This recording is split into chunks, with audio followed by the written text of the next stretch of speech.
తెలంగాణ కొత్త ప్రభుత్వం వచ్చి ఏడాది పాతోడు పోయిండు, దోసుకున్నోడు పోయిండు, కాళేశ్వరం కట్టినోడు పోయిండు, వాడు పోయిండని ఎంతో సంబరాలు. కొత్త ప్రభుత్వం వచ్చింది, అది మాది కాదు, కాంగ్రెస్ ప్రభుత్వం. ఇంతో అంతో ఆశ ఉండే రైతాంగం మొత్తము. చాలా మంది కాంగ్రెస్ సపోర్ట్ ఇచ్చినప్పుడు ఎమ్మెల్యే ఎలక్షన్స్ అప్పుడు ఎంతో ఆశ పెట్టుకున్నారు. వాళ్ళేమో మీ నుంచి దివాలా తీసిన రాష్ట్రమే 6 గ్యారెంటీలు ఇచ్చిండు, ఒక్క గ్యారెంటీ చక్కగా పెట్టుకుంటారు.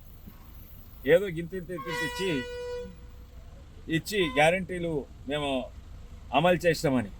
ముఖ్యంగా రుణమాఫీ ఏమన్నారు, రాగానే ఇప్పుడు డిసెంబర్ అన్నారు, జనవరి అన్నారు, ఫిబ్రవరి అన్నారు, మార్చి, ఇప్పుడు ఏంది ఏడాది అయిపోయి ఇప్పటి వరకు అమలు కాలేదు.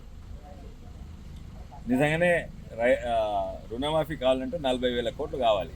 సార్, మీ పోరాటం టీఆర్ఎస్ మీదనా కాంగ్రెస్ పైన రాష్ట్రంలో? మాకెవ్వరితో పోరాటం, మేము ప్రజల పక్షాలు ఉన్నాము, మా పార్టీని బలంగా చేసుకుంటూ వస్తూ ఉన్నాము. వాళ్ళు కొట్లాడుకుంటున్నారు, బూడిదల వాడి పొర్లుతున్నారు, ఓవర్ తిట్టుకుంటున్నారు. మేము ఇవ్వని తిడతలేము, మేము ఓన్లీ అడుగుతున్నాము. ఈ 6 గ్యారెంటీలు ఏమయ్యాయి? మీరు ఎంతోమందికి 30%, 40% వచ్చింది. సగం కంటే ఎక్కువ మంది రైతులకు రాలేదు. అయితే ఇప్పుడు రైతు పండుగ చేసుకుంటున్నాం. రైతు పండుగ రైతులు చేసుకోవాలయ్యా, రాజకీయ పార్టీలు కాదు. అరే, మా ఇంట్లో సంబరాలు అయితే నేను చేసుకోవాలి, మీరు వచ్చి మా ఇంట్లో సంబరాలు చేసుకుంటేనేది? రైతుల సంబరాలు రైతులు చేసుకోవాలి. వాళ్ళు ఏడాది బచాయించిపోయినాం రాని పండుగ చేసుకుంటున్నారు. కాంగ్రెస్ పార్టీ ఏడాది అయిపోయిందని పండుగ చేసుకోండి, కానీ రైతు సంబరాలు కాదు. అందరు రైతాంగము కాంగ్రెస్ రైతుల పండుగ అని చెప్తున్నారు సార్ ముఖ్యమంత్రి. అదే అంటున్నా, రైతుల పండుగ ఎవరు చేసుకోవాలి? రైతులు చేసుకోవాలి. రాజకీయ నాయకులు కాంగ్రెస్ పార్టీ చేసుకోవద్దు. రైతుల పండుగ ఇప్పుడు కాంగ్రెస్ పార్టీ చేసుకుంటారు. అన్ని ఇచ్చేస్తాం, అన్ని సాధించడం అని. రైతాంగమేమో వాళ్ళ మీద ఆశ ఉండే, ఇప్పుడు నిరాశ అయిపోయింది. రైతాంగం మొత్తం వ్యతిరేకత అయిపోయింది. ఈరోజు తెలంగాణ రైతాంగం బతుకుతుందంటే బీజేపీ వల్లనే.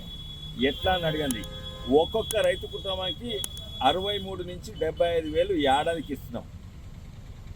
ఎందుకంటే దాదాపు 40 లక్షల రైతు కుటుంబాలు ఉన్నాయి.